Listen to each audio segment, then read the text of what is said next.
Well, welcome to the BPN Insights podcast with your host, Chip Kispert. I'm your producer, RJ Malik. Chip, as always, it's great to see you. So let's get to it. You've got a guest. Tell us what you're going to be talking about on this BPN Insights podcast. On today's episode of the BPN Insights podcast, I am so excited to have Mark Gilbert, co-founder of Zocks. The Zocks platform streamlines a number of administrative processes for advisors and wealth management firms, really giving them more time back so those advisors can talk to clients and prospects. Super excited. In this episode, we'll be touching on advisor and wealth productivity trends, learning how Zocks is using AI to reduce administrative tasks, along with allowing advisors to dedicate more time to their clients and prospects, and what the future of AI enhancement to productivity has on the horizon. Mark, welcome to the BPN Insights podcast. It's really great to be here, Chip. Thanks for your time, and it's great to spend time with your audience. Well, I know that as I said before, super excited for our conversation. AI assistants are really revolutionizing the wealth industry today, and really I see them enhancing customer experience and really at the bottom line, increasing advisor productivity. Zocks is certainly at the forefront for both advisors and firms, and I look forward to learning more and hearing your thoughts on what the future holds. So let's get right to it. Mark, I'd love for you to share briefly your background and what led you to start Zocks. I know you have a very interesting background. Yeah, I appreciate that. It's, I would say grew up professionally and through school really on the technical side. So I was a software engineer for a long time, a product manager, was at a few little startups, and then really spent most of my time actually at Microsoft building out a lot of the enterprise platforms. So got exposed to a lot of just different systems there, scale, and frankly, what's possible. Towards the end of my time there, and I was there for a while, I'll just say, without aging myself, we had pulled together Azure and essentially launched Azure. And so, kind of the big shift into the cloud wholesale and the platforms. After that, I was at a company called Hearsay Social for a while. I built out the product and design team and then became the CTO. For those who don't know it, the important thing for this story is that it's a vertical SaaS company specifically focused on financial advisory firms and a lot of the wirehouses and things like that. And then I was at a company called Twilio, which actually handles a lot of the communications on the internet. So if you're ever talking to an Uber driver, get a text message from Airbnb or WhatsApp, that's actually all Twilio underneath. And so in that role, and through a lot of the things I think we've seen and my co-founder had seen, we started to really stitch together this idea of communications, right, which is such an important part of the industry, like one-on-one communications where people are, talking and really getting to know each other personally, and frankly, AI and how we can take that in data systems. And so that was what we started Zocks with a few years ago, and it's been both growing like crazy, which is great, and frankly, some of the things we can do now and the speed at which AI is moving has even surprised us, and we spend all of our time in it, so it's been really, really interesting. Yeah, I can't believe, it's interesting. In 2024, we're talking about what AI could do. Compliance officers were terrified of it, right? And now they're like, what can it do for me? What can it do for me? As long as it keeps me out of trouble. So one of the things, you're right in the driver's seat when it comes to seeing what trends are going on in the industry. I'd love to hear kind of a handful of the trends that you are seeing out there. They're really impacting advisors and their wealth firms with their home office staff. Yeah, there's a lot going on, and I think a lot of these trends, are not going to be surprising to anybody, especially your listeners, but as you see them come together, they do have some really interesting impacts, right? So we see, definitely a lot of people wanting more and more personalization, and I would say the outcome of that is that we are starting to see firms really take kind of what we think of these services that frankly only ultra high net people would have had 10 years ago, and you're starting to see that kind of move down the chain. But the ability to have very personalized service, self-service when they want to, and mix that with a very, I would say personal and deep relationship with their advisor. I think everyone knows this, right? Like the industry doesn't have enough really advisors, going. And so there's just like, how do you continue to grow that? And we're also seeing firms, I think for a few different reasons, but firms really starting to offer more and more services, partly, frankly, because they can kind of monetize beyond, just assets under management, but also because their clients want it, right? Like they don't want to be having like 8 different people they work with by the time they have their financial plan, their taxes, their estates done. They really want to do that. And so we're seeing a lot of that come together. And then, for anybody with children, I'm sure, all those people are seeing there's just I would say the big brands, if you will, in financial services are changing very quickly, right?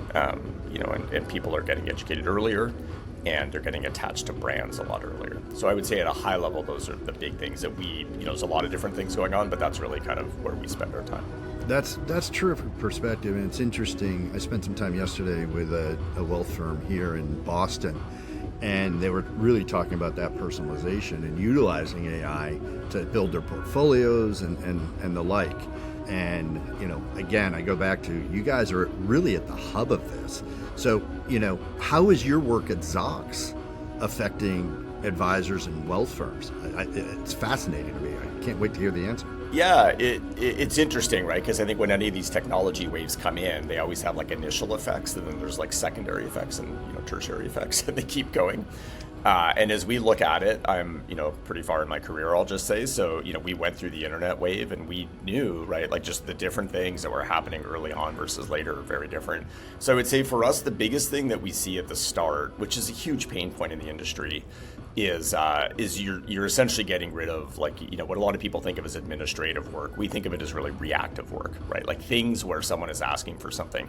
It's important. It needs to be done. Sometimes it needs to be done for compliance. Sometimes it needs to be done because you need good data on your clients and all that. By being able to automate that, and really we think of it as accelerating it because the people are still involved in everything. But if you have a really good associate or you have a really good admin staff or you yourself do all of these things, it allows you to kind of just supercharge yourself and get a whole lot more done.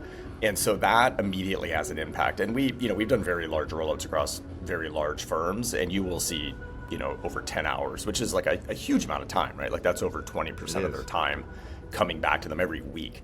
And so that's kind of the first phase, and that's one of the reasons I think that you've seen the space just grow so quickly. Is it's a painkiller, frankly, right? Like everyone's in pain, they're not doing as much as they want to, they feel guilty about it, all of those things.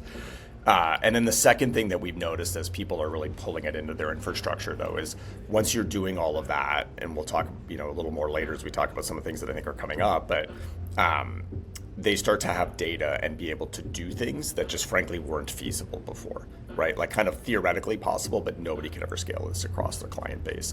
And so, we are seeing some of them start to offer additional services, as I mentioned, right? Like, take a Zocks and connect it in with like a, wealth.com or something like that for estate planning and all of these different things. And also they just frankly have better insights on their business and how they operate. So they can operate in a much more efficient way, which ultimately allows them to do more for their clients, which is really what they want to be doing. I love how you explain you took administrative to reactive. I thought that's a real interesting takeaway for me. So thanks on that. Incredible that kind of the work that you're doing. It's expanding so fast as you're talking. And yeah, we are going to touch on a few things a little bit later. But one of the things, listen, every roundtable we had last year, AI was central. AI was central to everything, to the point where like my head was ready to explode. At our year-end roundtable, I'm sitting there and I'm trying not to get AI until the end, and it just permeated right in the first discussion. But how is AI shifting really from a nice to have, right, to a mission critical for advisors and wealth firms in 2026 and going forward? Yeah, so I think there's a few reasons that it's really, is making this shift. The one that I think is the most obvious to people as they look at it, like I'll give you a simple example in our world, right? You can now have a discussion with a prospect. It'll feel like a very natural conversation if you're a good advisor. And at the end of that, you kind of frankly, dug out all the info you need to put like a plan together and start to figure out what's going on.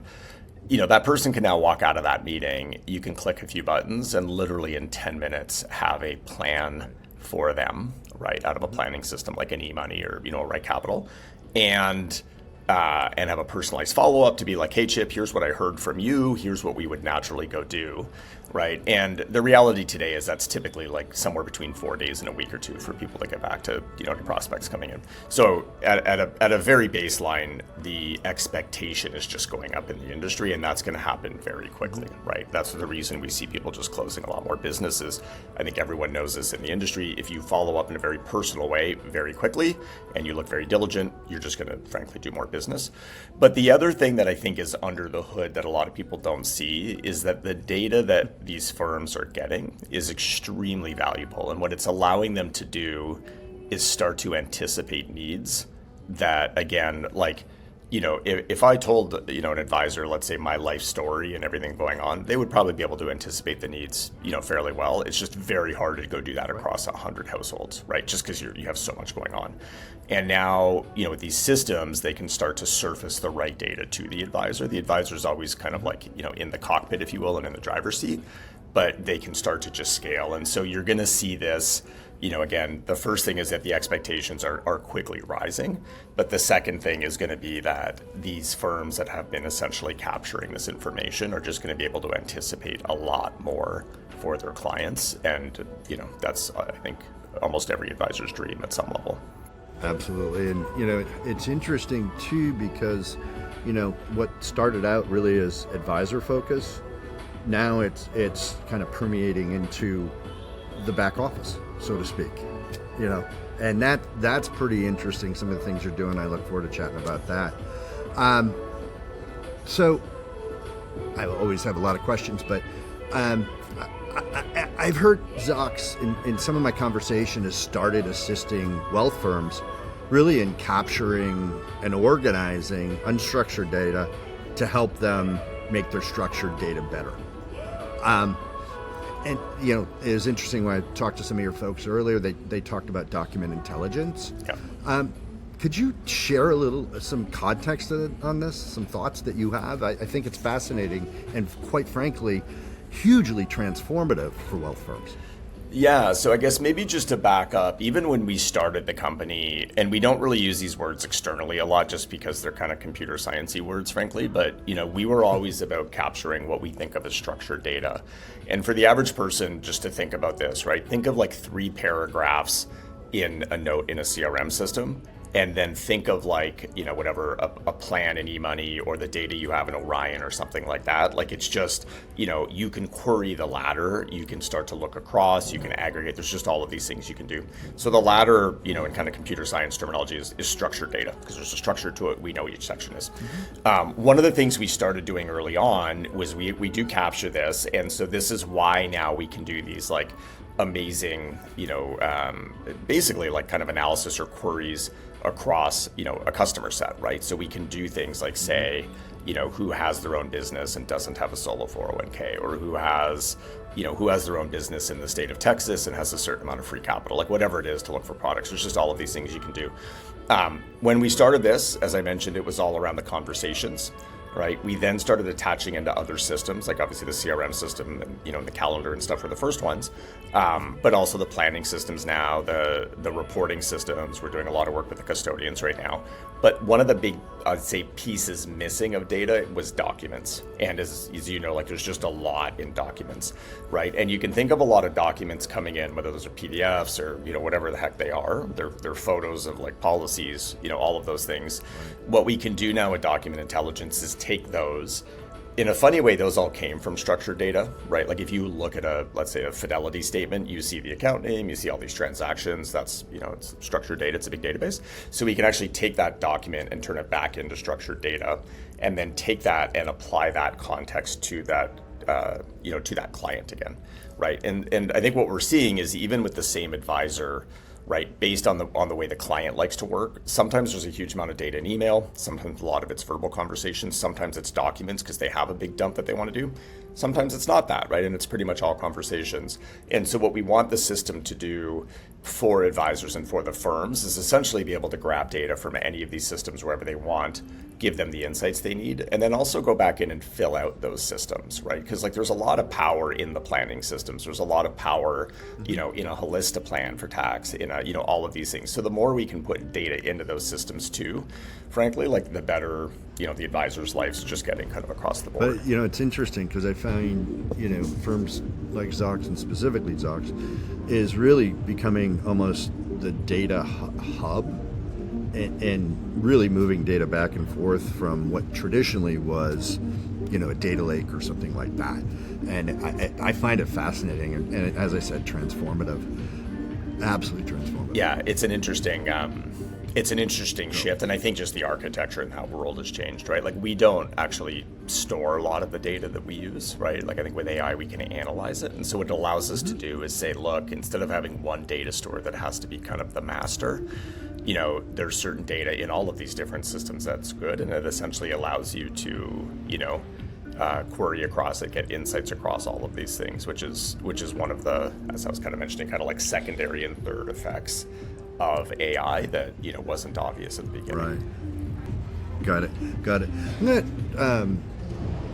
shift gears a little bit, and I always am fascinated by firms' roadmaps.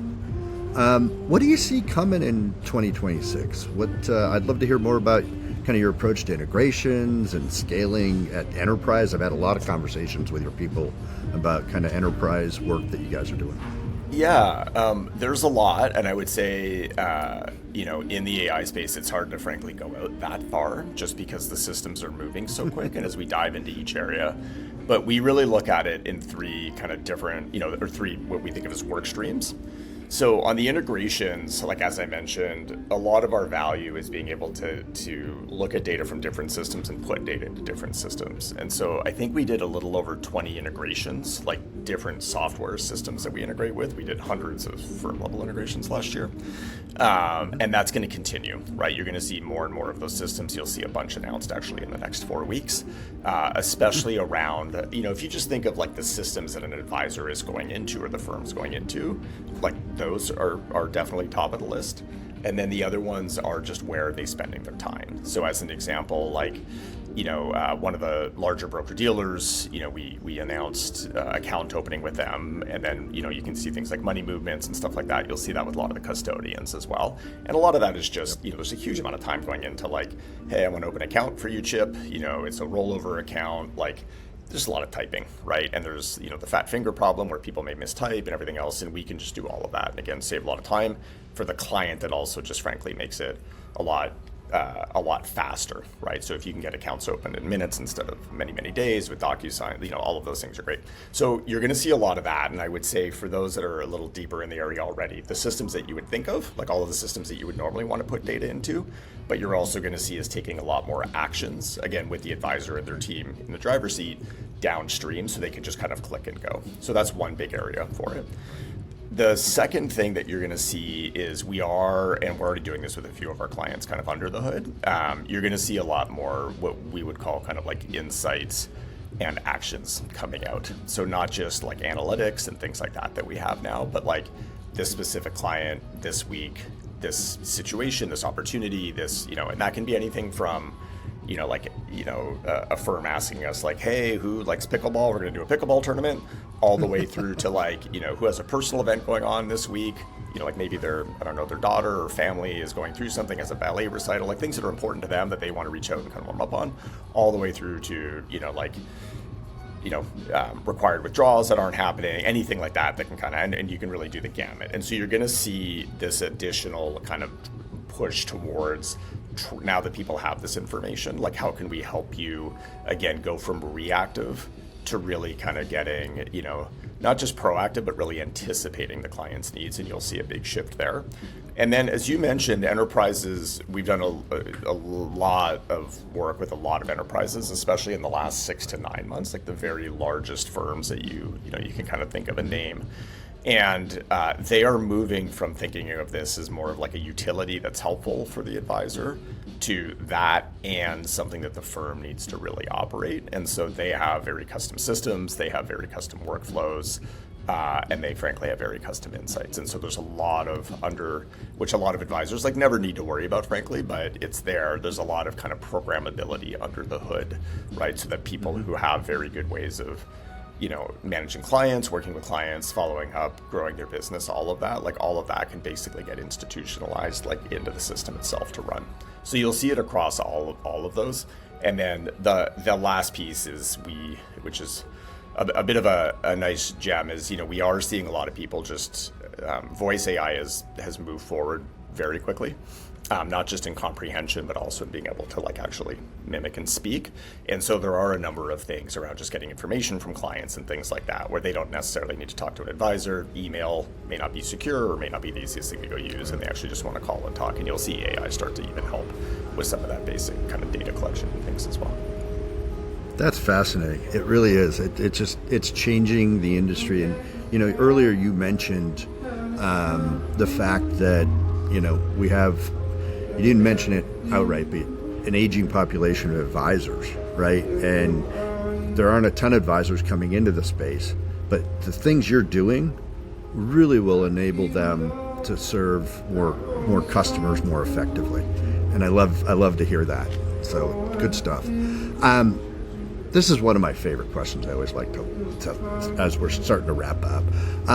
What experts and companies in the wealth space do you currently follow or find inspiration from? Yeah, it's really interesting. I think as a lot of people look at a lot of the larger, what we think of as heavyweights kind of in the industry, I think a lot of people, as we are, look at them and some of them I think are going to struggle a little bit with the movement to kind of AI and new technologies. And some of them I think are doing it, pretty well. And it's hard, right, for those companies that have, because they have these large user bases and everything else, customer bases. I would say some ones that are interesting for us, just kind of scattering across.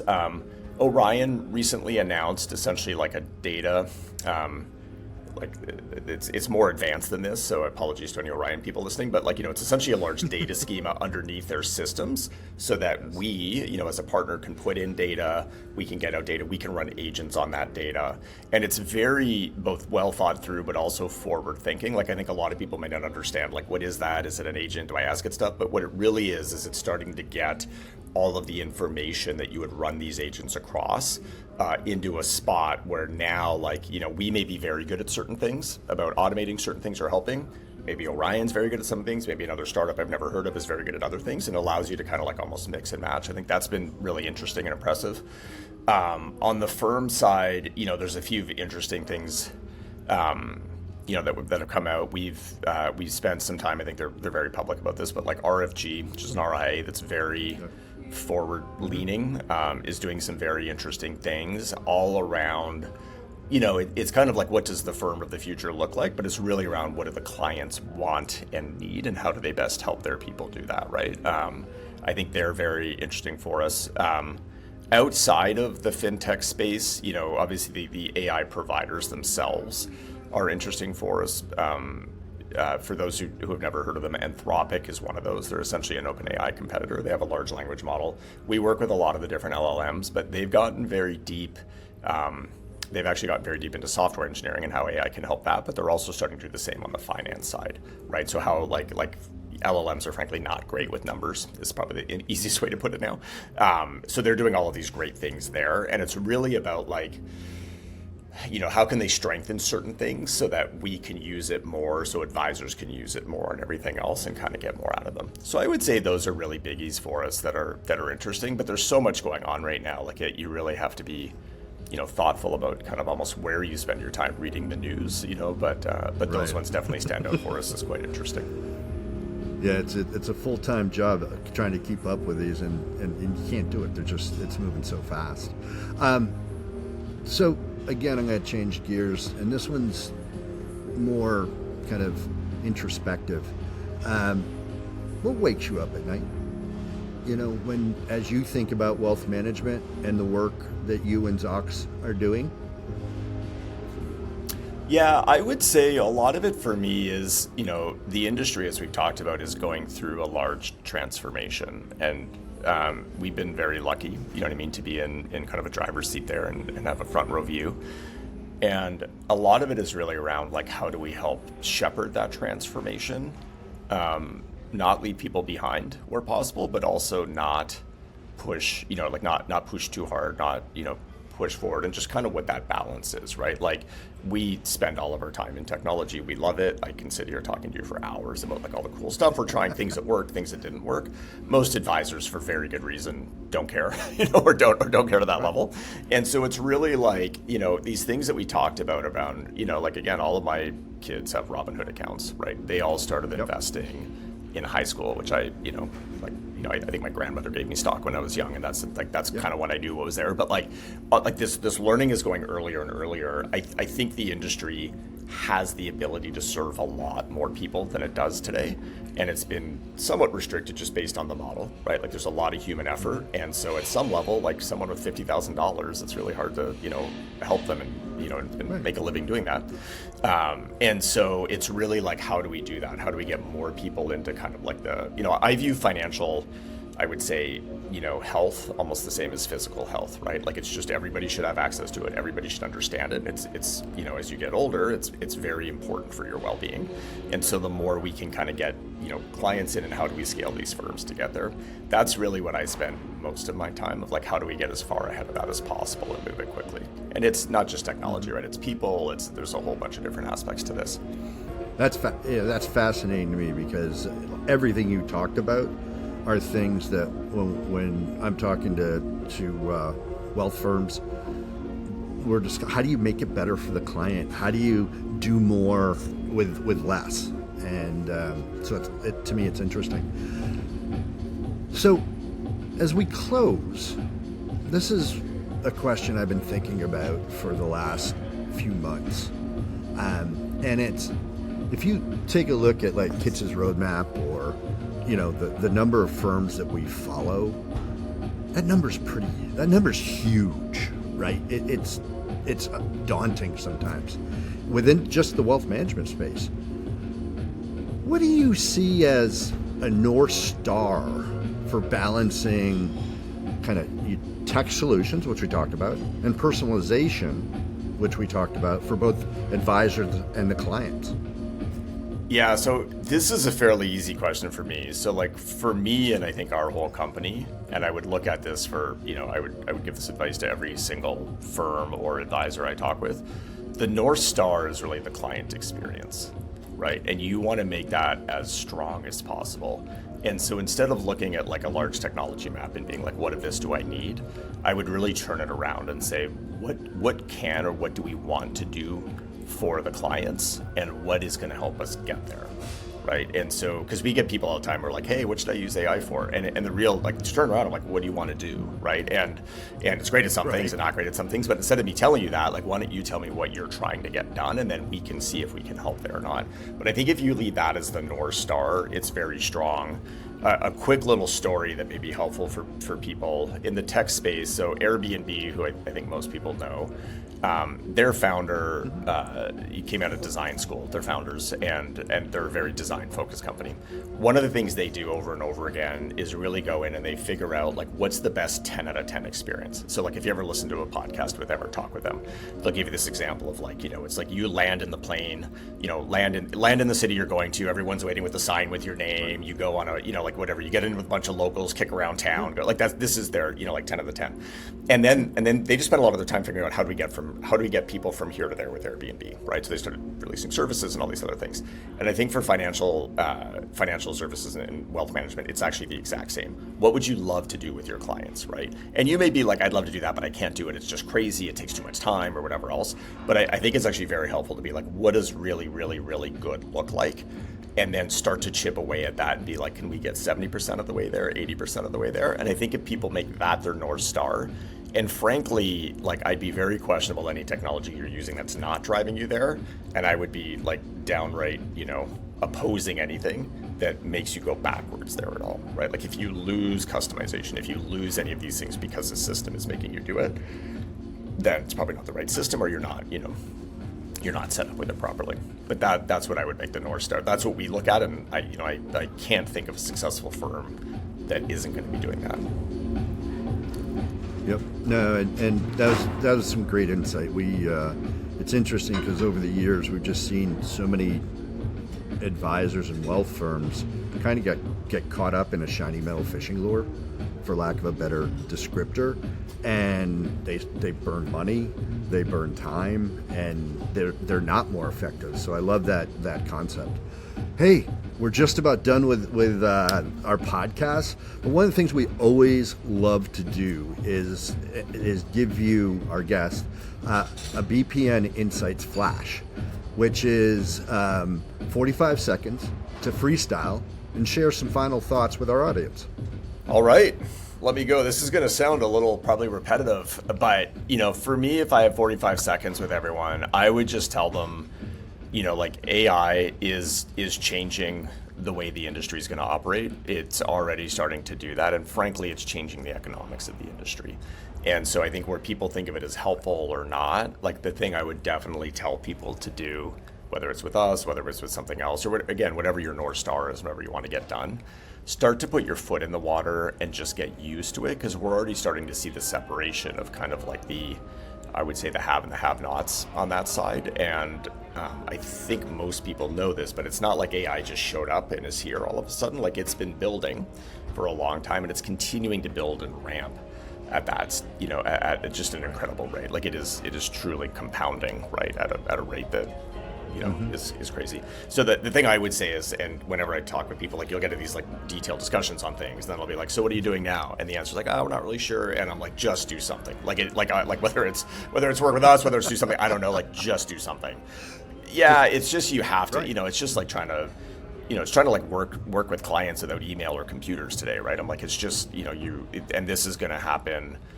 We see the inside, like, this is happening very, very quickly. And I think the more that, like, the people who are good are going to be able to scale beyond their dreams, and the people who are stuck behind are going to feel like they're getting pulled behind a car. So hopefully everyone gets ahead. I think that's pretty good insight. Mark, I want to thank you for joining me on the BPN Insights podcast. In my opinion, the work that you're doing is the largest agent of change within the wealth space that I've seen while I've been in the business, which is now into the decades. I look forward to seeing what you and Zocks continue to do as you grow and drive innovation. Before you go, how do people get in touch with Zocks to learn more about your offering? Yeah, easiest is really just on our webpage, zocks.io or zocks.com. Grab time, you can book time with us there. You can see some videos there. We're happy to chat with you. Love to give you demos, even if you're not sure what you want to be doing. And frankly, very, very happy to answer just broad questions about AI, the industry, what's going on. All of our people love chatting about this. So that's probably the easiest spot. I'm on LinkedIn as well. Great. Mark, again, thank you. I can't wait to bring you back and talk about this in the coming months, years. So thank you for your time. Awesome. Thanks a lot, Chip. Thanks, RJ. It's interesting, RJ, because, his thinking really made me kind of ponder some things I hadn't really thought about. And it's interesting because a couple of those is, I really liked how he kind of described how AI is helping advisors get better with their reactive work, originally known as administrative work, and so much more. Number two, how firms like Zocks are really expanding beyond helping advisors and are now helping wealth firm back offices with needs like account opening, gathering data. Absolutely fascinating. And then finally, Mark's point that to continue to compete, wealth firms need to embrace AI to solve their different use cases and really become more efficient and be able to serve the end customer, give that end customer user experience that is above and beyond. Those are the three things I took away. What did you take away, RJ? Well, one of the things that really stood out, and it's a pretty simple concept, but when he said it, it just really hit me about equating, how we take care of our physical health or how we're focusing on our physical health And it should be as important, and you should put as much energy and focus on your financial health. And that resonated with me at some point. But he just there was a lot of stuff there. It was almost like a fire hose coming at me with all that information, and I'm like, but it was great. All right, RJ, that kind of wraps up our time with this particular Beacon Insights podcast. Again, we want to thank Mark Gilbert, CEO of Zocks. And in closing, we here at Beacon encourage you to join us in learning more about provider firms, their direction, and leaders through our BPN Insights program. And to quote Walt Whitman, and most recently Ted Lasso, be curious, not judgmental. Thanks for joining me on the Beacon Insights podcast. Until our next episode, this is Chip Kispert. Be well. Thanks, Chip. And thank you for checking out the BPN Insights podcast, which is brought to you by Beacon Strategies, LLC.